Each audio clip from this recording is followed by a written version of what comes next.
রাধা রাধা। আপনারা হয়তো ভাবছেন কি আশ্চর্য ব্যাপার, প্রত্যেকবার আমি কথা শেষ হওয়ার পরে রাধা রাধা বলি। এইবার আমি আগেই বলে দিলাম। কারণটা কি? কারণ হলো অত্যন্ত বিশেষ। প্রত্যেকবার কথা সমাপ্ত হবার পরে আপনাদের সবার মধ্যে ভালোবাসা বিতরণ করতে চাই, তাই রাধা রাধা বলি। কিন্তু এইবার এই নতুন এবং বিশেষ সূত্রপাতে প্রথমে প্রেম বিতরণ করা অত্যন্ত আবশ্যক।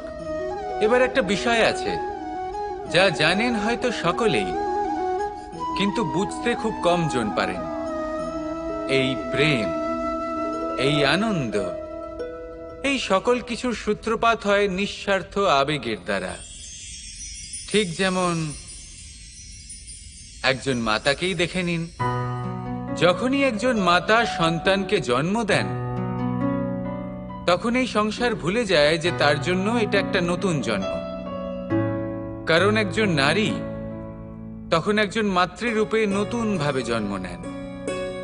একজন নারী স্ত্রী ও গৃহবধূ রূপে কিছু অধিকার লাভ করে থাকেন, কিন্তু তিনি যখন মা হয়ে যান তখন তিনি শুধুই দান করতে শেখেন। নিজের সন্তানের জন্য কত কিছুই না করেন, তাকে বাৎসল্যের সাগরে ভাসিয়ে নিয়ে যান।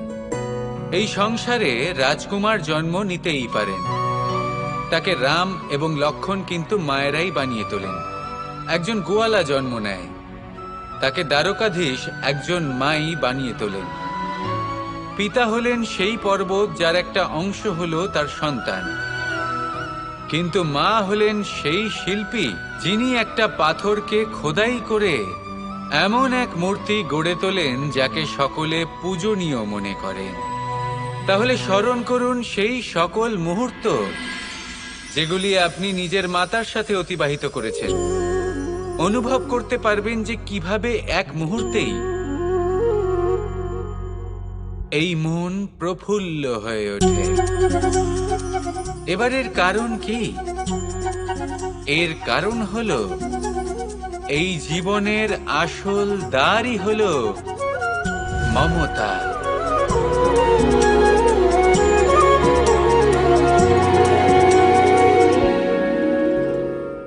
বিগত দিনের কিছু কথা মনে পড়ে গেল। এক অদ্ভুত ঘটনা যা অমূল্য শিক্ষা দিয়ে যেতে পারে। বিষয় হলো যক্ষের সাথে যুধিষ্ঠিরের কথোপকথন।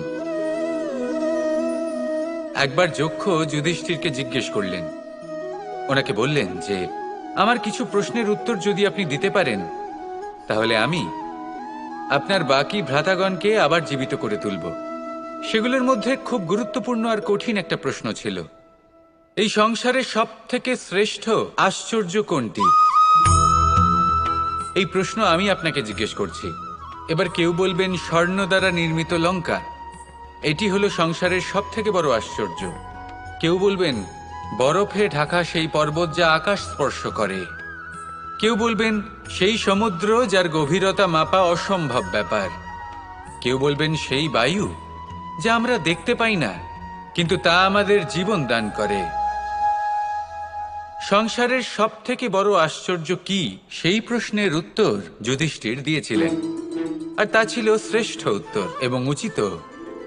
উনি বলেছিলেন যে সংসারে প্রতিদিন কোনো ব্যক্তি জন্ম লাভ করেন আর কোনো ব্যক্তি মৃত্যুও লাভ করেন। এবার এই কথাটা সবাই জানেন, সবাই বোঝেন যে যখন জন্মেছি তখন কোনো একদিন আমিও অবশ্যই মৃত্যু লাভ করব। এবার যখন এই কথা প্রত্যেকটা মানুষ জানেন, তখন কেন প্রত্যেক মানুষ এই চিন্তায় থাকেন, এই নিয়ে কষ্ট পান, এই নিয়ে ব্যাকুল হয়ে থাকেন যে উনি একদিন মৃত্যু লাভ করবেন, তার থেকে দূরে পালাতে চেষ্টা করেন। বলেন যে আমি মৃত্যু লাভ করতে চাই না। কেন? যেখানে কোনো না কোনো দিন এটা অবশ্যই হবে। এ হলো ব্রহ্ম সত্য। এই যে ব্যাকুলতা, এই ভয়, এই যন্ত্রণা, এই চিন্তা তার মনকে বাঁচতেই দেয় না, এই জীবন অনুভবই করতে দেয় না। সেই জন্য এই চিন্তা, ব্যাকুলতা, ভয় এসবের কি লাভ? কোনো লাভ নেই। সেই জন্য যতক্ষণ জীবনযাপন করছেন প্রত্যেক মুহূর্ত যেন শ্রেষ্ঠ হয়, আনন্দময় হয়, প্রেমের দ্বারা পরিপূর্ণ হয়, সেই চেষ্টা করুন। চেষ্টা করুন যাতে আপনি যে কাজ করছেন তার দ্বারা যেন অন্যের মঙ্গল হয়। এই প্রচেষ্টাই আপনার জীবনকে প্রসন্নতা আর প্রেম দ্বারা ভরিয়ে তুলবে। এই মন সুপ্রসন্ন হয়ে বলবে, রাধা রাধা। ধন, সম্পত্তি, এগুলো আসলে কি? এগুলো শুধু সেই মূল্য যার দ্বারা আমরা কোনো কিছু অর্জন করতে পারি। এবার এই ধনের দ্বারা এই সংসারে অনেক কিছু লাভ করা সম্ভব, কিন্তু সেই সব কিছুই শুধুমাত্র ভৌতিক বস্তুই হবে, ভৌতিক সামগ্রী, ভৌতিক সুবিধা। অর্থাৎ আপনার কাছে যতই ধন থাকুক তা আপনাকে শান্তির ঘুম এনে দিতে পারবে না, আপনাকে জীবনের বাস্তব সুখের অনুভূতি লাভ করাতে পারবে না, কারণ এগুলো ভৌতিক ধন। এ ভৌতিক বস্তুই অর্জন করাতে সক্ষম। বাস্তবিক ধন কি? যদি এই প্রশ্ন আপনার মনে আসে তাহলে তার উত্তর আমি আপনাকে দেব একটা উদাহরণের মাধ্যমে। কখনো আপনি শুনে থাকবেন যে একজন পিতা আজীবন অনিষ্ট করেন, অনর্থ করেন, খারাপ কাজ করেন শুধু ধন অর্জনের জন্য। তিনি ভাবেন যে আমি ধন অর্জন করব আর নিজের সন্তানকে একটা উজ্জ্বল ভবিষ্যৎ প্রদান করব, একটা সুখ স্বাচ্ছন্দ্যময় জীবন দান করব। এবার সন্তান যখন জন্ম লাভ করে তখন সে ভাগ্যের জোরে সেই ধন ভোগ করে। যেরকম সে পায় সেরকমই তার ব্যবহার সে করে। কখনো আপনি এটাও দেখে থাকবেন যে সেই সন্তান সমস্ত ধন নষ্ট করে ফেলে, আর সেই পিতা যিনি সমস্ত ধন সঞ্চয় করেছেন, যিনি সেই ধনের প্রভু, আজ সেই ধনের প্রহরী হয়ে রয়েছেন। এবার এরকম কেন হয়? এরকম তখনই হয় যখন সেই পিতা বুঝতেই পারেন না যে তার জীবনের আসল ধন কি। সেই আসল ধন তার সন্তানকে সে দিতেই পারে না। যদি পিতা তার সন্তানকে কর্মের জ্ঞান দিতে পারেন, উচিত কোনটা অনুচিত কোনটা সেই শিক্ষা দিতে পারেন, সংস্কারের প্রকৃত শিক্ষা দিতে পারেন, তবে সেটা ধনের থেকে অনেক বেশি গুরুত্বপূর্ণ। এটাই হলো জীবনের বাস্তব ধন। আপনি সেই কথা তো অবশ্যই শুনে থাকবেন, কুসন্তান হলে ধন সঞ্চয় করে কি হবে, সুসন্তান হলে ধন সঞ্চয় করে কি হবে। সন্তান যদি কুপুত্র হয় তাহলে সব নষ্ট করে ফেলবে, আর সন্তান যদি সুপুত্র হয় তাহলে ধন থাকুক না থাকুক সে নিজেই কর্মের পথে অগ্রসর হয়ে ধন অর্জন করবে আর নিজের জন্য এক উজ্জ্বল ভবিষ্যৎ গড়ে তুলবে। তাই সন্তানকে সম্পদ দেওয়ার আগে কর্মের জ্ঞান দান করুন, সুশিক্ষা দিন, কারণ এটাই হলো জীবনের প্রকৃত ধন। আসুন আর আমার সাথে ভালোবেসে বলুন, রাধা রাধা। আমরা সকলে শক্তি অনুভব করতে চাই। এবার যদি আপনাকে জিজ্ঞেস করা হয় যে সবথেকে বেশি শক্তির অনুভব কোথা থেকে করা সম্ভব, তখন কেউ কেউ বলবেন পুষ্টিকর আহার গ্রহণ করলে, ব্যায়াম করলে, কেউ বলবেন ধন লাভ করলে, বন্ধুদের থেকে, পরিবারের থেকে, আদি ইত্যাদি। এইভাবে আপনি শক্তির অনুভব অবশ্যই করতে পারেন, কিন্তু সবথেকে বেশি শক্তির অনুভব যদি আপনি করতে চান তাহলে তা পাবেন শুধু একতার দ্বারা, সংগঠনের দ্বারা। যদি আপনাকে উদাহরণ দিই, নিজের এই হাতটাকে দেখুন, 5টা আঙুল রয়েছে। কোনো একটা বস্তুকে নিজের একটা আঙুল দ্বারা তুলে ধরার চেষ্টা করে দেখুন, বড়ই কষ্ট হবে। তখন আপনি বুঝতে পারবেন যখন এই 5টি আঙুল একত্রিত হয় তখন কোনো কাজ কতটা সহজ হতে পারে। এটাই হলো শক্তি, একতার। সব থেকে ভালো উদাহরণ যদি আপনাকে দিই তাহলে বাঁশি। এই বাঁশি থেকে অত্যন্ত মধুর সুর নির্গত হয় যা সবার মন প্রসন্ন করে দেয়। এই কথা সত্যি, কিন্তু এই বাঁশি আমি একটা বা দুটো আঙুল দিয়ে বাজাতে পারবো না। আমাকে প্রত্যেকটা আঙুল ব্যবহার করতেই হবে, তবেই এর থেকে মধুর সুর নির্গত হবে যা সকলকে প্রসন্ন করবে, ঠিক কিনা? ঠিক এইভাবেই যদি আপনি চান যে আপনার জীবনরূপী বাঁশি থেকেও মধুর সুর নির্গত হোক বা সবার মনকে প্রসন্ন করে তুলুক, তাহলে আপনাকেও জীবনে একতা নিয়ে আসতেই হবে। আপনি একাও কর্ম করতে পারেন, পথ চলতেও পারেন, সামনেও এগোতে পারেন, সাফল্যও লাভ করতে পারেন। কিন্তু যখন সকলে একসাথে এগোবেন, সেই পথে চলবেন, সেই কর্মই করবেন, তখন লক্ষ্যে অবশ্যই পৌঁছবেন, সাফল্য অবশ্যই লাভ করবেন। কিন্তু সেই সাফল্য এবং তার আনন্দর সংমিশ্রণটাই একটু অন্যরকম হবে।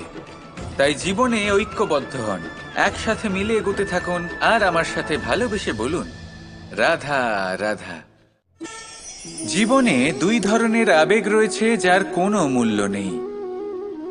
আমার কথার অর্থ এটা নয় যে এদের কোনো গুরুত্ব নেই, গুরুত্ব যথেষ্টই রয়েছে, শুধু এদের জন্য আপনাকে কোনো মূল্য দিতে হয় না।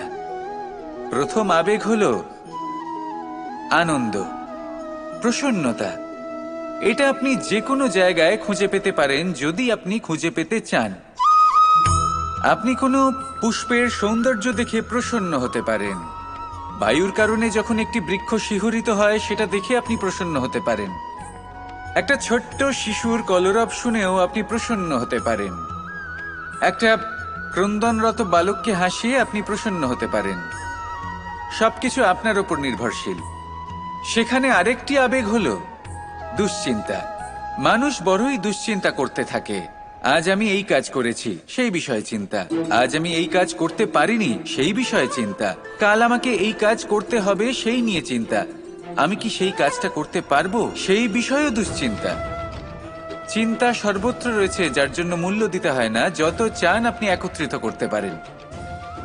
একটা গুরুত্বপূর্ণ কথা মনে রাখবেন, প্রসন্নতা জীবনের একটা নতুন সূত্রপাত। সেখানে দুশ্চিন্তা হলো জীবনের চিতার সমান।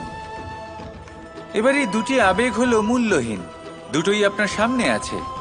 কোনটা চয়ন করবেন আপনি, দুশ্চিন্তা নাকি প্রসন্নতা? সিদ্ধান্ত আপনারই। আসুন আর আমার সাথে ভালোবেসে বলুন, রাধা রাধা। এবার এরকম কেন হয়?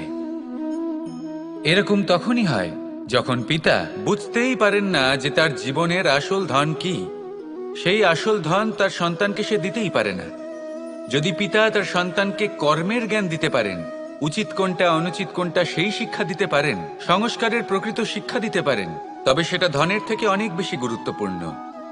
এটাই হলো জীবনের বাস্তব ধন। আপনি সেই কথা তো অবশ্যই শুনে থাকবেন, কুসন্তান হলে ধন সঞ্চয় করে কি হবে, সুসন্তান হলে ধন সঞ্চয় করে কি হবে। সন্তান যদি কুপুত্র হয় তাহলে সব নষ্ট করে ফেলবে, আর সন্তান যদি সুপুত্র হয় তাহলে ধন থাকুক না থাকুক সে নিজেই কর্মের পথে অগ্রসর হয়ে ধন অর্জন করবে আর নিজের জন্য এক উজ্জ্বল ভবিষ্যৎ গড়ে তুলবে। তাই সন্তানকে সম্পদ দেওয়ার আগে কর্মের জ্ঞান দান করুন, সুশিক্ষা প্রদান করুন, কারণ এটাই হলো জীবনের প্রকৃত ধন। আসুন আর আমার সাথে ভালোবেসে বলুন, রাধা রাধা। এই সংসারের প্রত্যেক বস্তুর, প্রত্যেক পরিস্থিতির, প্রত্যেক আবেগের দুটি দিক আছে। এর মধ্যে পার্থক্য করা সম্ভব শুধুমাত্র দৃষ্টিভঙ্গির দ্বারা। যদি কোনো ব্যক্তি পর্বত শিখরে দাঁড়িয়ে থাকেন তাহলে উনি এটাই দেখতে পাবেন যে এই জলের ধারা সমুদ্রের দিকে বয়ে চলেছে। আরেক ব্যক্তি যিনি সমুদ্রের কাছে দাঁড়িয়ে আছেন তার এটাই মনে হবে যে এই জলের ধারা সমুদ্রের দিকে আসছে। এখানে বিষয়টা হলো দৃষ্টিভঙ্গির, আর এটাই সময়ের সাথেও হয়ে থাকে। অনেক সময় মানুষ চিন্তিত হয়ে পড়েন, ত্রস্ত হয়ে পড়েন যে তার কাছে হয়তো খুব কম সময় আছে, তাতে তিনি অনেক কিছুই করতে পারবেন না, আর একটু সময় থাকলে খুব ভালো হতো। তিনি এইভাবেও ভাবতে পারেন যে অল্প হলেও সময় বাকি তো রয়েছে, অর্থাৎ যা অবশিষ্ট আছে তাকে সংরক্ষণও করা সম্ভব, তাতে জীবন যাপনও করা সম্ভব। আর এটা নির্ভর করছে আপনার ওপর। তাই দৃষ্টিভঙ্গি ইতিবাচক রাখুন আর আমার সাথে ভালোবেসে বলুন, রাধা রাধা।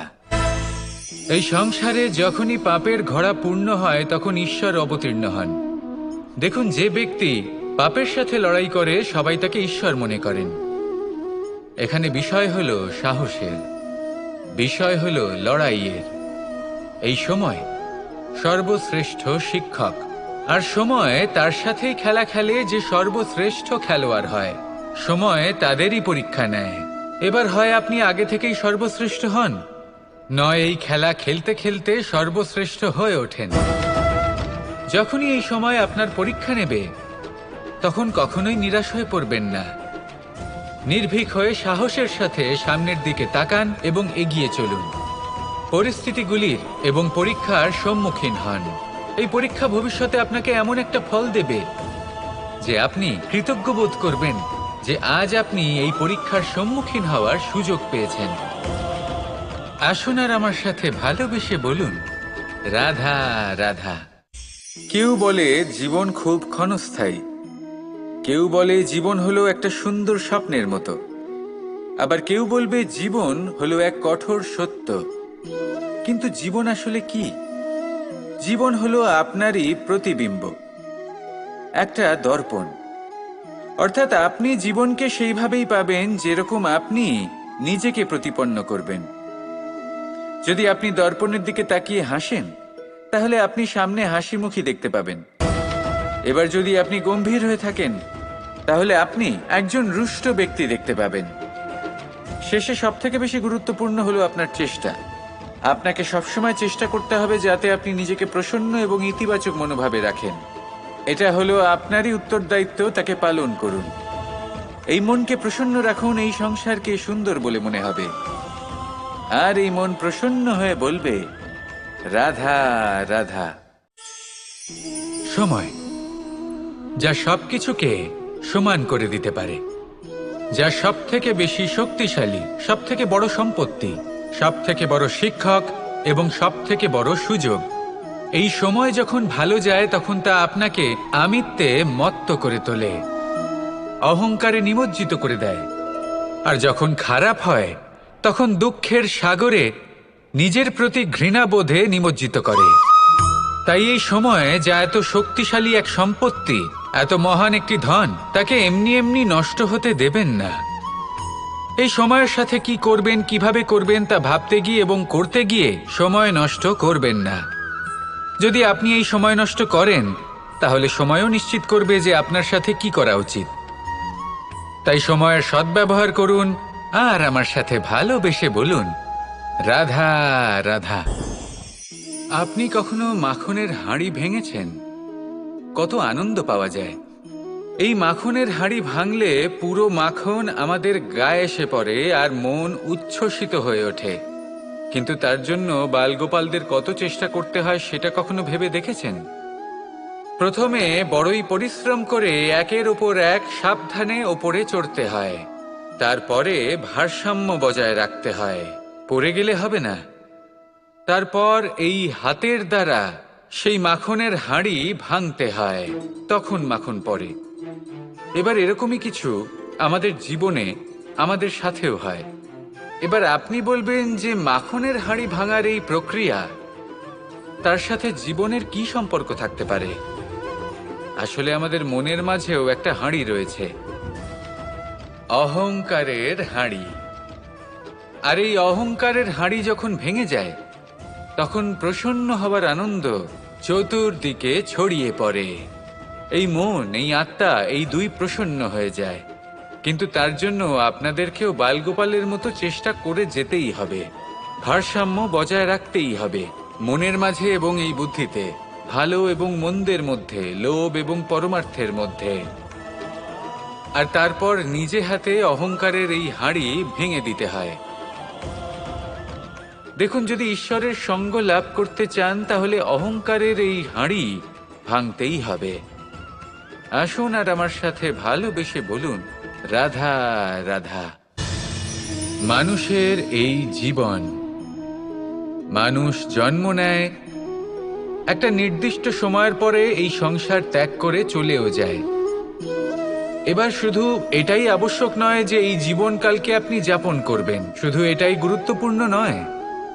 আবশ্যক এবং গুরুত্বপূর্ণ হলো এটা যে এই জীবনকালে আপনি এমন কিছু করেন যাতে এই সংসারের মঙ্গল হয়, যাতে এই সংসার আপনাকে মনে রাখে, আপনার থেকে প্রেরিত হয়, আপনার মতো হতে চায়, প্রত্যেক বছর আপনার জন্মতিথির অপেক্ষা করে, এমনভাবে আপনার জন্মদিন পালন করে যাতে সেটা মহোৎসবের আকার ধারণ করে। এবার এই জন্মদিন এমনি এমনি মহোৎসবে পরিণত হয় না। তখন হয় না যখন কোনো ব্যক্তি রাজার রূপে বা কোনো গোয়ালার রূপে জন্মগ্রহণ করে। তখন পরিণত হয় যখন একজন মানুষ জন্মগ্রহণের পরে এই সংসারকে কোনো শিক্ষা দিয়ে যান, কিভাবে একজন মানুষ গোয়ালা থেকে রাজা হতে পারে, কিভাবে একজন মানুষ অসত্য থেকে সত্যের পথে চলতে শুরু করেন, অধর্ম থেকে ধর্মের পথে চালিত হতে পারেন, কিভাবে অন্ধকার থেকে প্রকাশের দিকে যেতে পারেন, কিভাবে নিজের আত্মাকে পরমাত্মার সাথে মিলিত করতে পারেন। তা সে রামনবমী হোক বা জন্মাষ্টমী হোক, তাদের জীবনের সাথে জড়িত প্রত্যেক মুহূর্ত একটা পরবের আকার ধারণ করে। তাহলে আপনিও এইভাবে নিজের জীবন যাপন করতে থাকুন। এই সংসারে শুধু ভালোবাসা বিতরণ করুন, কিছুটা এমনভাবে বিতরণ করুন যাতে আপনি এই সংসার থেকে চলে যাওয়ার পরেও এই সংসারে আপনি শুধুই ভালোবাসা বিতরণ করতে পারেন। যদি আপনি এরকম করেন, সংসারকে প্রেরণা দেন, তাহলে আপনার জীবনও রাধা কৃষ্ণের প্রেমের মতোই অলৌকিক এবং দৈব হয়ে উঠবে। আসুন আর আমার সাথে ভালোবেসে বলুন, রাধা রাধা, রাধা রাধা। আপনারা হয়তো ভাবছেন কি আশ্চর্য ব্যাপার, প্রত্যেকবার আমি কথা শেষ হওয়ার পরে রাধা রাধা বলি। এইবার আমি আগেই বলে দিলাম। কারণটা কি? কারণ হলো অত্যন্ত বিশেষ। প্রত্যেকবার কথা সমাপ্ত হবার পরে আপনাদের সবার মধ্যে ভালোবাসা বিতরণ করতে চাই, তাই রাধা রাধা বলি। কিন্তু এইবার এই নতুন এবং বিশেষ সূত্রপাতে প্রথমে প্রেম বিতরণ করা অত্যন্ত আবশ্যক। এবার একটা বিষয় আছে যা জানেন হয়তো সকলেই, কিন্তু বুঝতে খুব কম জন পারেন। এই প্রেম, এই আনন্দ, এই সকল কিছুর সূত্রপাত হয় নিঃস্বার্থ আবেগের দ্বারা। ঠিক যেমন একজন মাতাকেই দেখে নিন। যখনই একজন মাতা সন্তানকে জন্ম দেন, তখন এই সংসার ভুলে যায় যে তার জন্য এটা একটা নতুন জন্ম। কারণ একজন নারী তখন একজন মাতৃরূপে নতুনভাবে জন্ম নেন। একজন নারী স্ত্রী ও গৃহবধূ রূপে কিছু অধিকার লাভ করে থাকেন, কিন্তু তিনি যখন মা হয়ে যান, তখন তিনি শুধুই দান করতে শেখেন। নিজের সন্তানের জন্য কত কিছুই না করেন, তাকে বাৎসল্যের সাগরে ভাসিয়ে নিয়ে যান। এই সংসারে রাজকুমার জন্ম নিতেই পারেন, তাকে রাম এবং লক্ষ্মণ কিন্তু মায়েরাই বানিয়ে তোলেন। একজন গোয়ালা জন্ম নেয়, তাকে দ্বারকাধীশ একজন মাই বানিয়ে তোলেন। পিতা হলেন সেই পর্বত যার একটা অংশ হলো তার সন্তান, কিন্তু মা হলেন সেই শিল্পী যিনি একটা পাথরকে খোদাই করে এমন এক মূর্তি গড়ে তোলেন যাকে সকলে পূজনীয় মনে করেন। তাহলে স্মরণ করুন সেই সকল মুহূর্ত যেগুলি আপনি নিজের মাতার সাথে অতিবাহিত করেছেন। অনুভব করতে পারবেন যে কিভাবে এক মুহূর্তেই এই মন প্রফুল্ল হয়ে ওঠে। এবারের কারণ কি? এর কারণ হলো এই জীবনের আসল দ্বারই হলো মমতা।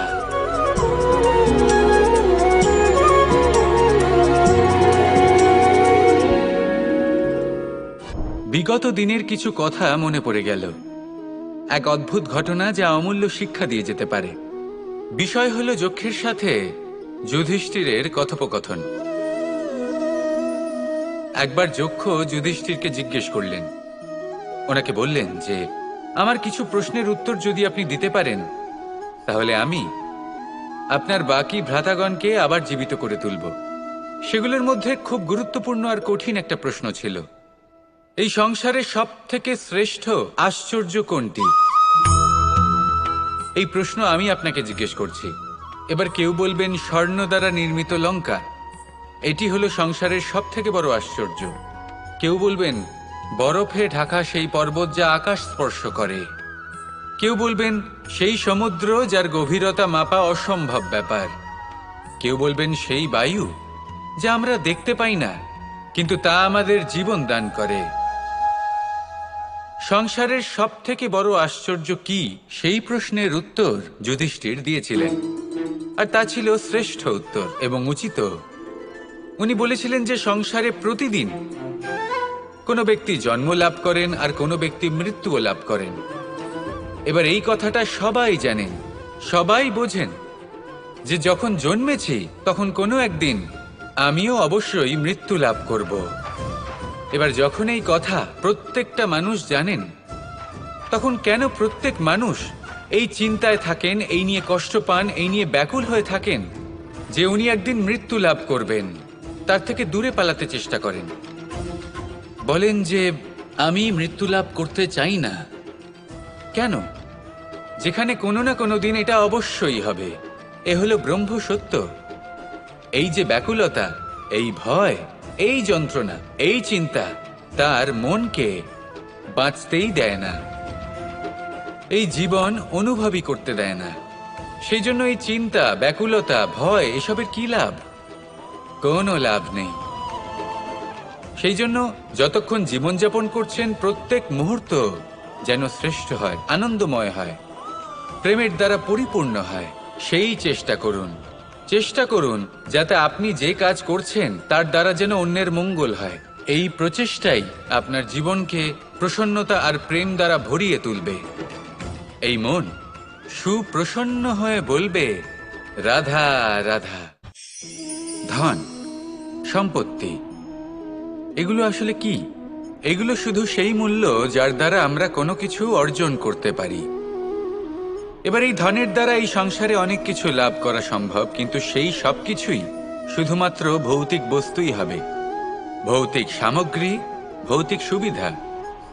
অর্থাৎ আপনার কাছে যতই ধন থাকুক তা আপনাকে শান্তির ঘুম এনে দিতে পারবে না, আপনাকে জীবনের বাস্তব সুখের অনুভূতি লাভ করাতে পারবে না, কারণ এগুলো ভৌতিক ধন। এ ভৌতিক বস্তুই অর্জন করাতে সক্ষম। বাস্তবিক ধন কি? যদি এই প্রশ্ন আপনার মনে আসে তাহলে তার উত্তর আমি আপনাকে দেব একটা উদাহরণের মাধ্যমে। কখনো আপনি শুনে থাকবেন যে একজন পিতা আজীবন অনিষ্ট করেন, অনর্থ করেন, খারাপ কাজ করেন শুধু ধন অর্জনের জন্য।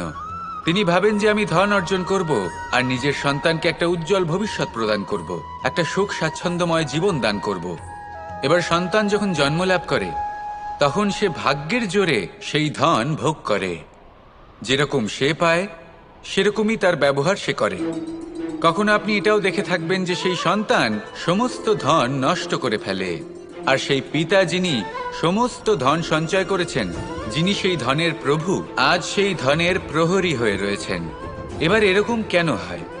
এরকম তখনই হয় যখন সেই পিতা বুঝতেই পারেন না যে তার জীবনের আসল ধন কি।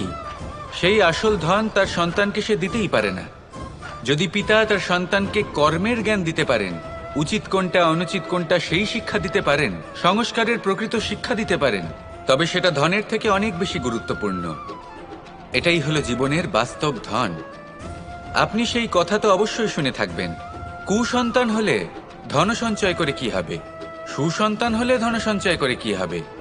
সন্তান যদি কুপুত্র হয় তাহলে সব নষ্ট করে ফেলবে, আর সন্তান যদি সুপুত্র হয় তাহলে ধন থাকুক না থাকুক সে নিজেই কর্মের পথে অগ্রসর হয়ে ধন অর্জন করবে আর নিজের জন্য এক উজ্জ্বল ভবিষ্যৎ গড়ে তুলবে। তাই সন্তানকে সম্পদ দেওয়ার আগে কর্মের জ্ঞান দান করুন, সুশিক্ষা দিন, কারণ এটাই হলো জীবনের প্রকৃত ধন। আসুন আর আমার সাথে ভালোবেসে বলুন, রাধা রাধা। আমরা সকলে শক্তি অনুভব করতে চাই। এবার যদি আপনাকে জিজ্ঞেস করা হয় যে সবথেকে বেশি শক্তির অনুভব কোথা থেকে করা সম্ভব, তখন কেউ কেউ বলবেন পুষ্টিকর আহার গ্রহণ করলে, ব্যায়াম করলে, কেউ বলবেন ধন লাভ করলে, বন্ধুদের থেকে, পরিবারের থেকে, আদি ইত্যাদি। এইভাবে আপনি শক্তির অনুভব অবশ্যই করতে পারেন, কিন্তু সবথেকে বেশি শক্তির অনুভব যদি আপনি করতে চান তাহলে তা পাবেন শুধু একতার দ্বারা, সংগঠনের দ্বারা। যদি আপনাকে উদাহরণ দিই, নিজের এই হাতটাকে দেখুন, 5টা আঙুল রয়েছে। কোনো একটা বস্তুকে নিজের একটা আঙুল দ্বারা তুলে ধরার চেষ্টা করে দেখুন, বড়ই কষ্ট হবে। তখন আপনি বুঝতে পারবেন যখন এই 5টি আঙুল একত্রিত হয় তখন কোনো কাজ কতটা সহজ হতে পারে। এটাই হলো শক্তি, একতার। সব থেকে ভালো উদাহরণ যদি আপনাকে দিই তাহলে বাঁশি। এই বাঁশি থেকে অত্যন্ত মধুর সুর নির্গত হয় যা সবার মন প্রসন্ন করে দেয়। এই কথা সত্যি, কিন্তু এই বাঁশি আমি একটা বা দুটো আঙুল দিয়ে বাজাতে পারবো না। আমাকে প্রত্যেকটা আঙুল ব্যবহার করতেই হবে, তবেই এর থেকে মধুর সুর নির্গত হবে যা সকলকে প্রসন্ন করবে, ঠিক কি না? ঠিক এইভাবেই যদি আপনি চান যে আপনার জীবনরূপী বাঁশি থেকেও মধুর সুর নির্গত হোক বা সবার মনকে প্রসন্ন করে তুলুক, তাহলে আপনাকেও জীবনে একতা নিয়ে আসতেই হবে। আপনি একাও কর্ম করতে পারেন, পথ চলতেও পারেন, সামনেও এগোতে পারেন, সাফল্যও লাভ করতে পারেন। কিন্তু যখন সকলে একসাথে এগোবেন, সেই পথে চলবেন, সেই কর্মই করবেন, তখন লক্ষ্যে অবশ্যই পৌঁছবেন, সাফল্য অবশ্যই লাভ করবেন। কিন্তু সেই সাফল্য এবং তার আনন্দর সংমিশ্রণটাই একটু অন্যরকম হবে। তাই জীবনে ঐক্যবদ্ধ হন, একসাথে মিলে এগোতে থাকুন, আর আমার সাথে ভালোবেসে বলুন, রাধা রাধা। জীবনে দুই ধরনের আবেগ রয়েছে যার কোনো মূল্য নেই। আমার কথার অর্থ এটা নয় যে এদের কোনো গুরুত্ব নেই, গুরুত্ব যথেষ্টই রয়েছে, শুধু এদের জন্য আপনাকে কোনো মূল্য দিতে হয় না। প্রথম আবেগ হলো আনন্দ, প্রসন্নতা। এটা আপনি যে কোনো জায়গায় খুঁজে পেতে পারেন যদি আপনি খুঁজে পেতে চান। আপনি কোনো পুষ্পের সৌন্দর্য দেখে প্রসন্ন হতে পারেন। বায়ুর কারণে যখন একটি বৃক্ষ শিহরিত হয় সেটা দেখে আপনি প্রসন্ন হতে পারেন। একটা ছোট্ট শিশুর কলরব শুনেও আপনি প্রসন্ন হতে পারেন। একটা ক্রন্দনরত বালককে হাসিয়ে আপনি প্রসন্ন হতে পারেন। সবকিছু আপনার উপর নির্ভরশীল। সেখানে আরেকটি আবেগ হলো দুশ্চিন্তা। মানুষ বড়ই দুশ্চিন্তা করতে থাকে। আজ আমি এই কাজ করেছি, সেই বিষয়ে চিন্তা। আজ আমি এই কাজ করতে পারিনি, সেই বিষয়ে চিন্তা। কাল আমাকে এই কাজ করতে হবে, সেই নিয়ে চিন্তা। আমি কি সেই কাজটা করতে পারবো, সেই বিষয়েও দুশ্চিন্তা। চিন্তা সর্বত্র রয়েছে, যার জন্য মূল্য দিতে হয় না। যত চান আপনি একত্রিত করতে পারেন। একটা গুরুত্বপূর্ণ কথা মনে রাখবেন, প্রসন্নতা জীবনের একটা নতুন সূত্রপাত। সেখানে দুশ্চিন্তা হলো জীবনের চিতার সমান। এবার এই দুটি আবেগ হলো মূল্যহীন, দুটোই আপনার সামনে আছে। কোনটা চয়ন করবেন আপনি, দুশ্চিন্তা নাকি প্রসন্নতা? সিদ্ধান্ত আপনারই। আসুন আর আমার সাথে ভালোবেসে বলুন, রাধা রাধা। এবার এরকম কেন হয়? এরকম তখনই হয় যখন পিতা বুঝতেই পারেন না যে তার জীবনের আসল ধন কি। সেই আসল ধন তার সন্তানকে সে দিতেই পারে না। যদি পিতা তার সন্তানকে কর্মের জ্ঞান দিতে পারেন, উচিত কোনটা অনুচিত কোনটা সেই শিক্ষা দিতে পারেন, সংস্কারের প্রকৃত শিক্ষা দিতে পারেন, তবে সেটা ধনের থেকে অনেক বেশি গুরুত্বপূর্ণ। এটাই হলো জীবনের বাস্তব ধন। আপনি সেই কথা তো অবশ্যই শুনে থাকবেন, কুসন্তান হলে ধন সঞ্চয় করে কি হবে, সুসন্তান হলে ধন সঞ্চয় করে কি হবে। সন্তান যদি কুপুত্র হয় তাহলে সব নষ্ট করে ফেলবে, আর সন্তান যদি সুপুত্র হয় তাহলে ধন থাকুক না থাকুক সে নিজেই কর্মের পথে অগ্রসর হয়ে ধন অর্জন করবে আর নিজের জন্য এক উজ্জ্বল ভবিষ্যৎ গড়ে তুলবে। তাই সন্তানকে সম্পদ দেওয়ার আগে কর্মের জ্ঞান দান করুন, সুশিক্ষা প্রদান করুন, কারণ এটাই হলো জীবনের প্রকৃত ধন। আসুন আর আমার সাথে ভালোবেসে বলুন, রাধা রাধা। এই সংসারের প্রত্যেক বস্তুর, প্রত্যেক পরিস্থিতির, প্রত্যেক আবেগের দুটি দিক আছে। এর মধ্যে পার্থক্য করা সম্ভব শুধুমাত্র দৃষ্টিভঙ্গির দ্বারা। যদি কোনো ব্যক্তি পর্বত শিখরে দাঁড়িয়ে থাকেন তাহলে উনি এটাই দেখতে পাবেন যে এই জলের ধারা সমুদ্রের দিকে বয়ে চলেছে। আরেক ব্যক্তি যিনি সমুদ্রের কাছে দাঁড়িয়ে আছেন তার এটাই মনে হবে যে এই জলের ধারা সমুদ্রের দিকে আসছে। এখানে বিষয়টা হলো দৃষ্টিভঙ্গির, আর এটাই সময়ের সাথেও হয়ে থাকে।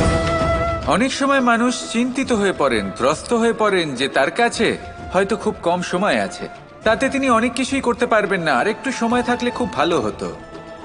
তিনি এইভাবেও ভাবতে পারেন যে অল্প হলেও সময় বাকি তো রয়েছে, অর্থাৎ যা অবশিষ্ট আছে তাকে সংরক্ষণও করা সম্ভব, তাতে জীবন যাপনও করা সম্ভব।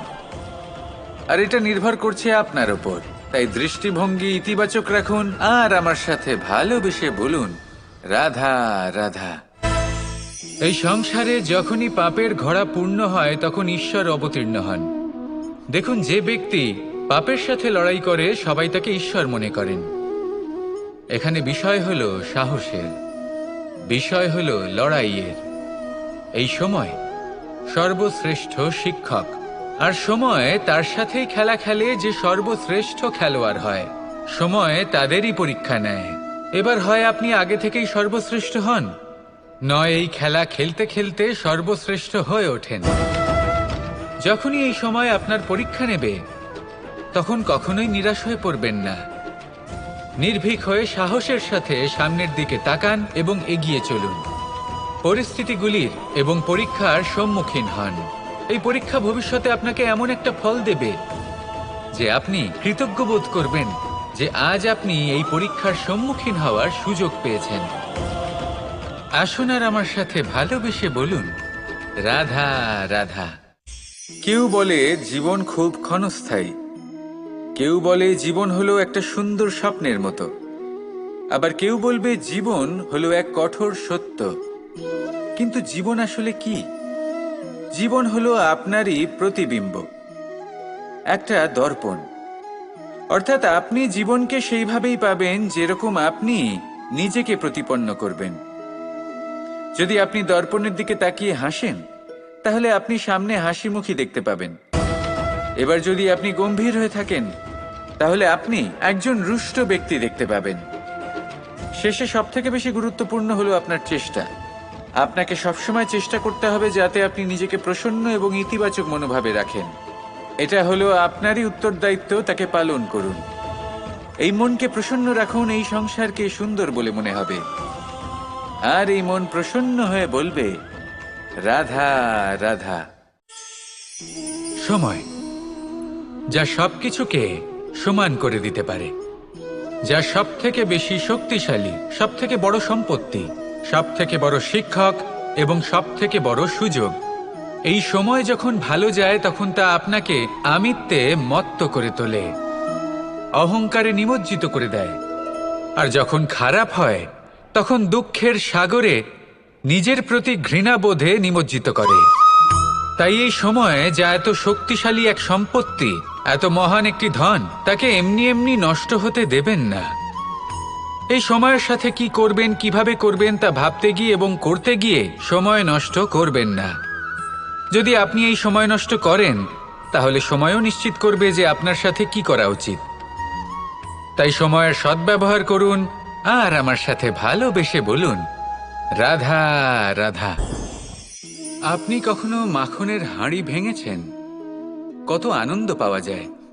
এই মাখনের হাঁড়ি ভাঙলে পুরো মাখন আমাদের গায়ে এসে পড়ে আর মন উচ্ছ্বসিত হয়ে ওঠে। কিন্তু তার জন্য বালগোপালদের কত চেষ্টা করতে হয় সেটা কখনো ভেবে দেখেছেন? প্রথমে বড়ই পরিশ্রম করে একের ওপর এক সাবধানে ওপরে চড়তে হয়, তারপরে ভারসাম্য বজায় রাখতে হয়, পড়ে গেলে হবে না। তারপর এই হাতের দ্বারা সেই মাখনের হাঁড়ি ভাঙতে হয়, তখন মাখন পড়ে। এবার এরকমই কিছু আমাদের জীবনে আমাদের সাথেও হয়। এবার আপনি বলবেন যে মাখনের হাঁড়ি ভাঙার এই প্রক্রিয়া, তার সাথে জীবনের কি সম্পর্ক থাকতে পারে? আসলে আমাদের মনের মাঝেও একটা হাঁড়ি রয়েছে, অহংকারের হাঁড়ি। আর এই অহংকারের হাঁড়ি যখন ভেঙে যায় তখন প্রসন্ন হবার আনন্দ চতুর্দিকে ছড়িয়ে পড়ে। এই মন, এই আত্মা, এই দুই প্রসন্ন হয়ে যায়। কিন্তু তার জন্য আপনাদেরকেও বালগোপালের মতো চেষ্টা করে যেতেই হবে, ভারসাম্য বজায় রাখতেই হবে মনের মাঝে এবং এই বুদ্ধিতে, ভালো এবং মন্দের মধ্যে, লোভ এবং পরমার্থের মধ্যে। আর তারপর নিজে হাতে অহংকারের এই হাঁড়ি ভেঙে দিতে হয়। দেখুন, যদি ঈশ্বরের সঙ্গ লাভ করতে চান তাহলে অহংকারের এই হাঁড়ি ভাঙতেই হবে। আসুন আর আমার সাথে ভালোবেসে বলুন, রাধা রাধা।